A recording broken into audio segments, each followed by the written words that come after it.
September 13th, 1969, Toronto, Canada. Varsity Stadium. John Lennon was dying on stage, not metaphorically, not dramatically, actually dying. His body was poisoned, his veins coursing with heroin, his stomach threatening to betray him in front of 20,000 people. The lights were too bright, the music too loud, the world spinning like a carousel from hell. He could barely stand, barely breathe, barely remember why he was here. And then, as his knees buckled, as his vision tunneled to black, a hand grabbed his arm. Yoko Ono, the woman the world blamed for destroying the Beatles, leaned close and whispered something. What she said in that moment, nobody else heard, but it kept John alive long enough to finish the show. This is the story of the night John Lennon almost died on stage, and the woman who refused to let him go. If you want to understand the moments that nearly killed our heroes, the darkness behind the legend, tap that subscribe button, because this isn't about music, it's about survival. They say rock and roll is dangerous, but they mean it metaphorically. Rebellion, attitude, breaking rules. What they don't tell you is that sometimes rock and roll actually kills you, slowly, methodically, with needles and pills and the applause that makes you think you're invincible. John Lennon learned this lesson the hard way. In 1969, at the height of his fame, at the peak of his genius, he was also at the bottom of his soul. And on September 13th, in Toronto, the world almost lost him. To understand what happened on that stage, you have to understand the man John had become by 1969. He wasn't the cheeky Beatle anymore, the working-class hero with the sharp wit and the sharper songs. He was something else, something darker, something broken. The Beatles were falling apart. That much everyone knew. Paul wanted control. George wanted respect. Ringo wanted peace. And John wanted to disappear. Heroin found him in 1968. Or maybe he found heroin. The distinction doesn't really matter. What matters is that one day John Lennon was searching for meaning, for escape, for something to numb the noise in his head. And heroin said, "I can help." It lied. Heroin doesn't help. It just delays. It postpones the pain while multiplying it, storing it up for later. But in that first rush, that first needle, John felt peace. Real peace. The kind meditation couldn't give him. The kind fame had stolen from him. For a few hours, he wasn't John Lennon. Beatle, legend, spokesman for a generation. He was just John, floating, free, silent, and he chased that silence like a drowning man chases air. Have you ever wanted to disappear? Not die. Just stop being who everyone needs you to be? That's what heroin promised John, and he believed it. Yoko knew. Of course she knew. She watched him slip away, watched the needle become his mistress, his god, his prison. People blamed her, said she introduced him to drugs, corrupted him, destroyed the Beatles. But the truth was more complicated, sadder, more human. Yoko didn't introduce John to heroin.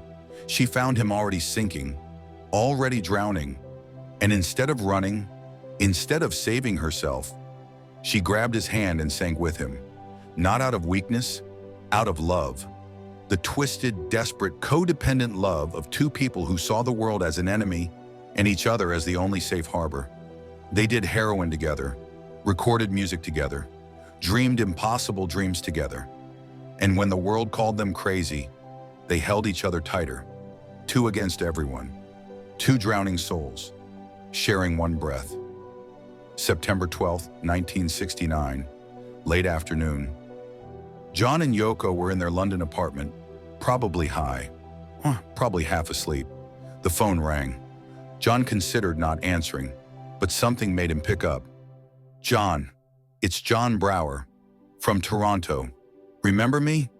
John's brain struggled to focus. "Yeah, maybe. What do you want?"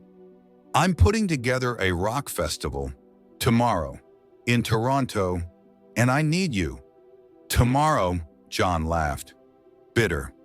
Mate, I can't even plan tomorrow, let alone perform. I'll pay you, fly you first class, whatever you need. I don't need money, John said. And it was true. He had more money than he could spend.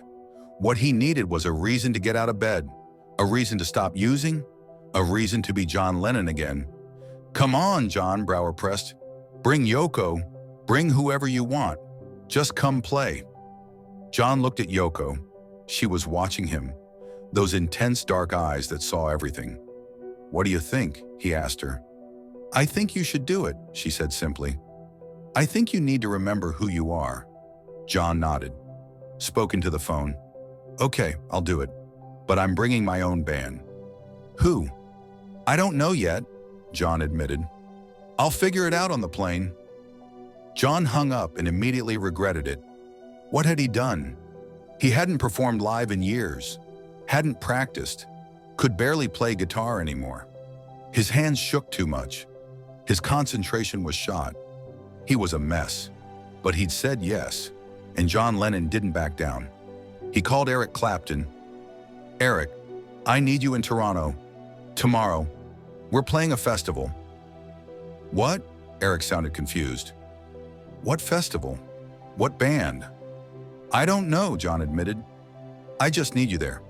Please. Eric hesitated. He knew John was struggling, knew about the drugs, knew this was probably a disaster. But Eric loved John, respected him, couldn't say no. Okay, Eric said. I'll be there. John assembled a band in less than 24 hours. Eric Clapton on guitar, Klaus Vormann on bass, Alan White on drums, Yoko on whatever Yoko did. They called themselves the Plastic Ono Band, a name that meant nothing, which was perfect. They had no rehearsal, no set list, no plan, just John's desperation and Eric's loyalty and Yoko's faith. September 13th, morning, the flight to Toronto. John was sweating, shaking, his body screaming for heroin, but he couldn't use on the plane, couldn't risk it, not with Eric watching, not in public. So he suffered, white-knuckling through withdrawal, each minute an eternity. Yoko sat next to him, held his hand, didn't say much, just was there. Eric tried to talk about the show. What are we playing, John? I don't know, John muttered. Some old rock stuff, Chuck Berry, Little Richard, whatever I can remember. And some new stuff? Eric asked hopefully. Maybe, John said, but his voice held no confidence. The truth was, John didn't know if he could even make it through one song. He was sick, really sick, his stomach churning, his head pounding, his soul screaming. This was a mistake, a huge mistake, and it was too late to back out. They landed at 3 p.m. The show started at 8 p.m. 5 hours to get ready, to rehearse, to figure out what the hell they were doing. But when they got to the venue, to Varsity Stadium, John realized something horrifying. This wasn't some small club, some intimate gathering. This was a stadium, 20,000 people, massive stage, television cameras. John's panic spiked. I can't do this. Yes, you can, Yoko said firmly. No, John insisted. I'm going to be sick. I'm going to pass out. I'm going to humiliate myself. Then you'll be sick on stage, Yoko said. Not unkindly, just factually. But you'll do it because you said you would. Eric pulled John aside. Mate, are you okay? You look terrible. I'm fine, John lied. John, Eric knew. Of course he knew. Are you high? No, John said, and that was the problem. He wasn't high. He was crashing, withdrawing, dying. I need to use, John admitted, whispered, ashamed. Eric's face fell. John, not before the show. Please. I can't do it without it, John said, and he believed it. Yoko overheard, came over, grabbed John's face, made him look at her. You can, she said. intensity burning in her eyes. "You're John Lennon. You can do anything." "I'm not John Lennon anymore," he whispered. "I'm just a junkie." "Then be a junkie who plays guitar," Yoko said. "I don't care what you are, as long as you're alive." Backstage, as the sun set, John was falling apart. His bandmates were warming up, tuning guitars, getting ready, but John was in the bathroom, on his knees, vomiting. The heroin withdrawal was peaking, his body rebelling, his brain shutting down. He couldn't do this. He couldn't. Yoko found him there, on the floor, pathetic, broken. She didn't judge, didn't scold, just sat down next to him. "I can't go out there," John said, tears mixing with vomit. "I can't." "Yes, you can," Yoko repeated, like a mantra, like a prayer. "How?" John begged. "Tell me how." Yoko thought for a moment, then said something that changed everything. "Don't be John Lennon out there. Just be John. Just be my John, the one I love. Forget the cameras. Forget the crowd. Just play for me. Just survive for me." John looked at her, really looked at her, and saw something he'd never seen before. Fear. Yoko was afraid he wouldn't make it, afraid she'd lose him. And that fear, that love, gave him something to hold on to. "Okay," he whispered. "For you." 8:10 p.m. Showtime.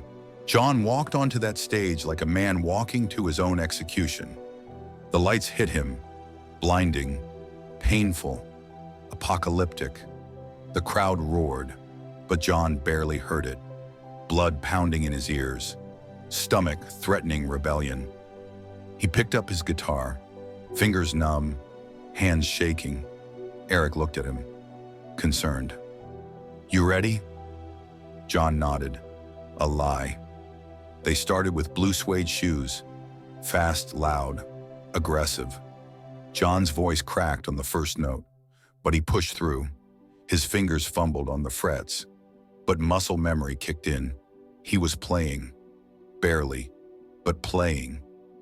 Halfway through the second song, "Money!"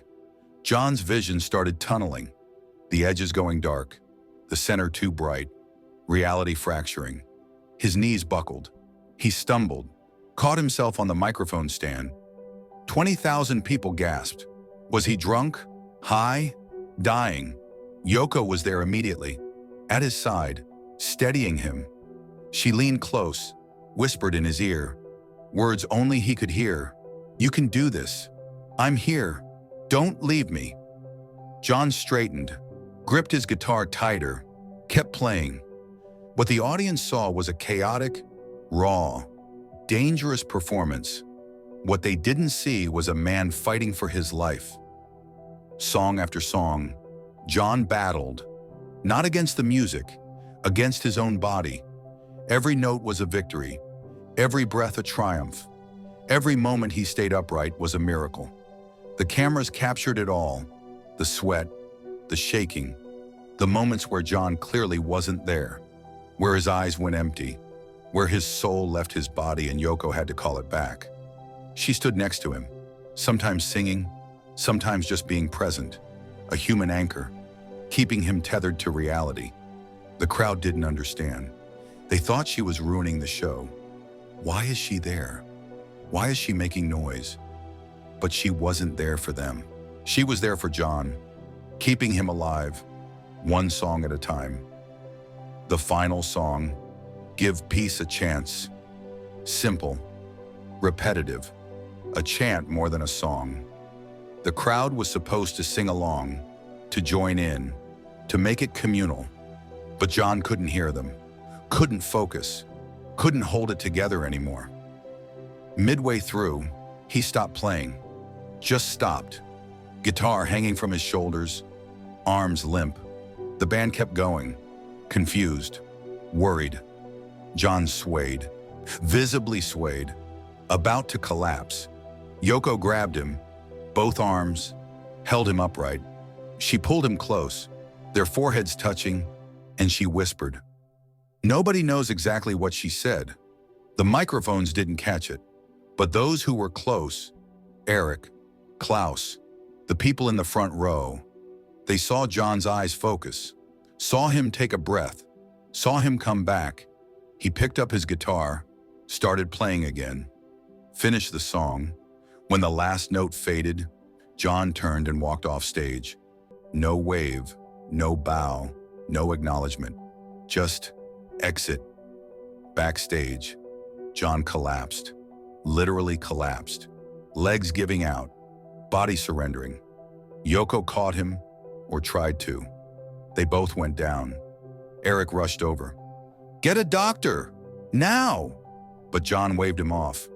No doctors, I'm fine. You're not fine, Eric shouted, rare anger in his voice. You almost died out there. But I didn't, John said, and he started laughing. Hysterical, relieved, unhinged laughter. I didn't die, I played. I survived. Yoko held him, rocked him. You did it. You actually did it. We did it, John corrected. You did it. I would have fallen without you. I know, Yoko said simply. Honestly, that's why I'm here. The reviews of the Toronto show were complicated. Some critics called it brilliant, raw, authentic. Others called it a disaster, sloppy, embarrassing. But everyone agreed on one thing. They had witnessed something real, not a performance, a survival. John Lennon had gone to war with himself on that stage and barely won. The flight home, John was silent, staring out the window, replaying every moment, every near collapse, every time Yoko saved him. I can't keep doing this, he said finally. Doing what? Yoko asked. This, John gestured vaguely. The drugs, the dying, the pretending I'm okay. No, Yoko agreed. You can't. Help me stop, John said. And it wasn't a request. It was a plea, desperate, raw. I will, Yoko promised. But you have to want it. I do, John said. Tonight, on that stage, when I almost fell, I realized something. What? I don't want to die, John said simply. I thought I did. I thought disappearing was the answer, but I don't. I want to live, really live, not just survive. Then we'll make that happen, Yoko said. Together. John didn't quit heroin that night. Addiction doesn't work that way. It took months, years even, of struggle and relapse and pain. But Toronto was the turning point. The moment John realized he had a choice, die slowly with a needle or live messily with Yoko, he chose life, barely as grudgingly, but he chose it. People asked Yoko years later, "What did you whisper to John on stage?" She never gave the same answer twice. Sometimes she said, "I love you." Sometimes, "Stay with me." Once, "You're stronger than this." But the truth is, the words didn't matter. What mattered was that she was there, that she didn't run when John was at his worst, that she chose to drown with him rather than watch from the shore. That's not weakness, that's love. Real, complicated, messy love. The Toronto performance became legendary. Not because it was good, it wasn't really, but because it was true. It was John Lennon stripped bare, all pretense gone, just a man and his demons and the woman who wouldn't let go. The footage still exists, grainy, raw, uncomfortable to watch. You can see John struggling, see Yoko steadying him, see the moment he almost falls. And if you know what you're looking for, you can see love, not romantic, not pretty, but real.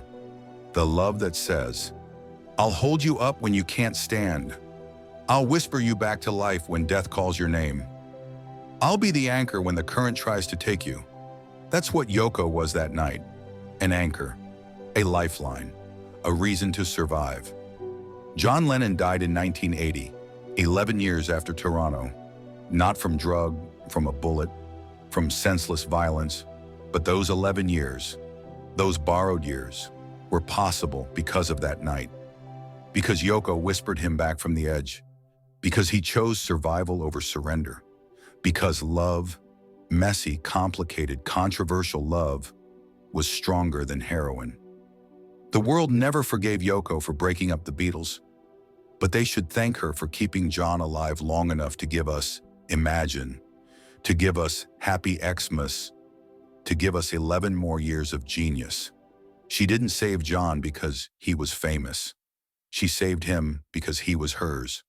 And on September 13th, 1969, in Toronto, in front of 20,000 people, she whispered him back to life, and he heard her, and he stayed. John Lennon, the man who almost died on stage, saved by 3 words whispered by the woman the world hated. Don't leave me. And he didn't. Not that night. Not for 11 more years. Rest in peace, John. You fought harder than anyone knew, and you survived longer than you should have. Thank you for staying. Thank you for trying. Thank you for everything.